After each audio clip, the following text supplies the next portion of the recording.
Di desa terpencil itu, Mas Abidin terkenal sebagai pedagang tauge paling sukses. Setiap pagi, lapaknya di pasar desa selalu ramai dengan pembeli, dari anak-anak hingga orang tua yang mengantre untuk membeli tauge yang segar dan gemuk. Tauge milik Mas Abidin dianggap lebih subur dan renyah dibandingkan milik pedagang lain. Tapi hal ini selalu menjadi misteri. Mas Abidin bukan orang yang mudah akrab dengan warga desa. Pria paruh baya itu memiliki tatapan yang tajam dan wajah yang jarang tersenyum. Warga mengatakan ia jarang bertegur sapa dan lebih sering menghindar jika ada yang mencoba berbincang. Namun misteri yang menyelubungi kesuksesannya lebih kuat dari apapun. Pedagang lain yang mencoba peruntungan dengan menjual tauge selalu berakhir bangkrut. Di balik ketenaran tauge segar dan murah yang dijualnya, tersimpan desas-desus bahwa Mas Abidin melakukan pesugihan. Desas-desus ini mulai menyebar ketika beberapa warga mulai mengalami kejadian aneh setelah membeli tauge darinya. Awalnya hanya sakit-sakit ringan, tetapi lambat laun semakin parah. Banyak yang mengaku mengalami kecelakaan aneh, kesialan beruntun, dan sebagian lainnya bahkan meninggal tiba-tiba tanpa alasan jelas. Kejadian itu semakin menguatkan keyakinan warga bahwa ada sesuatu yang tidak beres dengan Mas Abidin dan taugenya. Di antara mereka yang penasaran adalah Bagus, seorang pemuda yang baru membuka lapak di pasar tersebut. Bagus sering mendengar cerita tentang Mas Abidin dan keberhasilan bisnis taugenya yang terkesan ganjil. Ia pun memutuskan untuk mengamati Mas Abidin. Setiap malam, Bagus memperhatikan Mas Abidin pulang, tapi suatu malam ia mendapati Mas Abidin tak langsung pulang. Alih-alih kembali ke rumah, Mas Abidin menyusuri jalan gelap menuju sungai di tepi desa. Bagus, yang penasaran, memutuskan untuk mengikuti pria tua itu secara diam-diam. Sesampainya di sungai, Bagus melihat Mas Abidin berhenti di depan sebuah rumah tua yang sepertinya telah lama ditinggalkan. Rumah itu berada di pinggiran sungai, terlindung dari pandangan orang banyak oleh pepohonan lebat. Dengan hati-hati, Bagus mendekati rumah tersebut dan mencoba mengintip melalui jendela yang retak. Di dalam rumah yang gelap dan berantakan, terlihat Mas Abidin duduk bersila di lantai, di depan sebuah meja kecil yang dipenuhi lilin yang menyala redup. Bagus terkejut saat melihat Mas Abidin mengeluarkan segenggam rambut hitam dari kantong kecil, mencampurkannya dengan tauge yang dibawanya, lalu mulai melafalkan mantra-mantra dengan suara rendah. Tangan Mas Abidin gemetar saat ia merapal mantra, namun ekspresinya terlihat khusyuk, seakan ia tak mau ada yang mengganggu ritual tersebut. Mantra yang dilantunkannya terdengar begitu asing dan menyeramkan, membuat bulu kuduk Bagus meremang.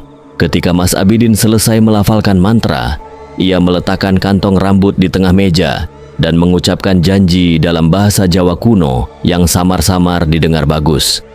Janji untuk membawa korban jiwa sebagai persembahan. Sejenak kemudian, lilin-lilin yang menyala tiba-tiba padam, seakan dihisap oleh kegelapan yang mengerikan. Sialnya, saat Bagus hendak mundur, tubuhnya tak sengaja menabrak dinding dan menimbulkan suara. Dalam sekejap, mata Mas Abidin beralih menatap jendela, langsung bertemu pandang dengan Bagus. Wajah Mas Abidin seketika berubah muram dan matanya menyala merah dalam gelap. Dengan ketakutan, Bagus segera berlari, meninggalkan tempat itu tanpa menoleh lagi.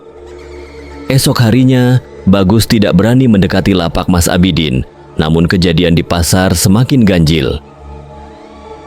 Satu demi satu orang yang membeli tauge dari Mas Abidin mengalami kecelakaan atau kesialan yang tidak biasa. Kabar tentang kutukan tauge menyebar begitu cepat di desa, dan para pembeli mulai menjauh.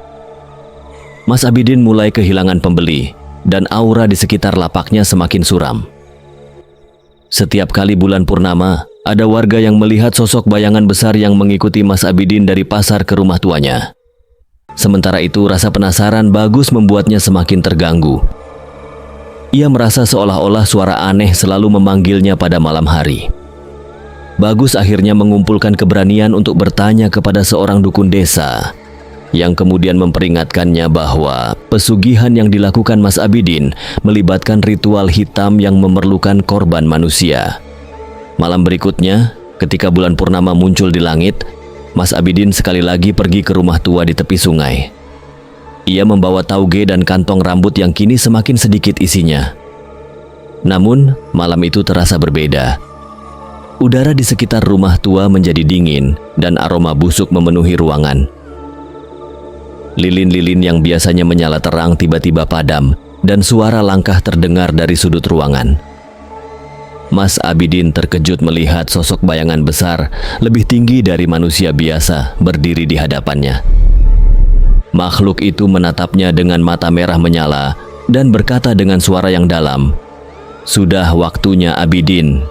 Kau telah menikmati kekayaanmu, tapi kau belum memenuhi janjimu." Mas Abidin panik, ia berusaha memohon. "Aku akan mencari korban lain. Berikan aku sedikit waktu lagi." Namun makhluk itu tidak mendengarkan. Bayangan itu semakin mendekat dan tubuh Mas Abidin seketika menjadi lemas, seperti disedot habis oleh aura kegelapan di sekitarnya. Ia mencoba melawan, namun tubuhnya tak bisa bergerak. Dalam sekejap, makhluk itu menjulurkan tangannya dan menyentuh dada Mas Abidin. Seketika, pria tua itu berteriak dalam kesakitan. Suaranya menggema di seluruh ruangan hingga tak lagi terdengar. Pagi harinya, warga desa menemukan lapak Mas Abidin kosong. Berita tentang kepergiannya menyebar dan warga pun mulai menceritakan peristiwa aneh yang mereka alami setelah membeli tauge dari Mas Abidin. Orang-orang percaya bahwa arwah Mas Abidin yang tak tenang kini bergentayangan, mencari korban untuk menebus janji yang tak terpenuhi. Lapaknya dibiarkan kosong. Tak ada satupun yang berani menempatinya. Seiring waktu, kisah Mas Abidin menjadi legenda yang menakutkan di desa itu sebagai peringatan bagi mereka yang ingin mengambil jalan pintas demi kekayaan. Dan hingga kini, setiap malam bulan purnama, beberapa warga yang melewati pasar mengaku mendengar bisikan lirih dari arah lapak kosong Mas Abidin. Suara yang samar-samar terdengar seperti memanggil nama mereka, mengundang mereka untuk mendekat. Namun, siapapun yang mendekat tidak pernah kembali dalam keadaan yang sama.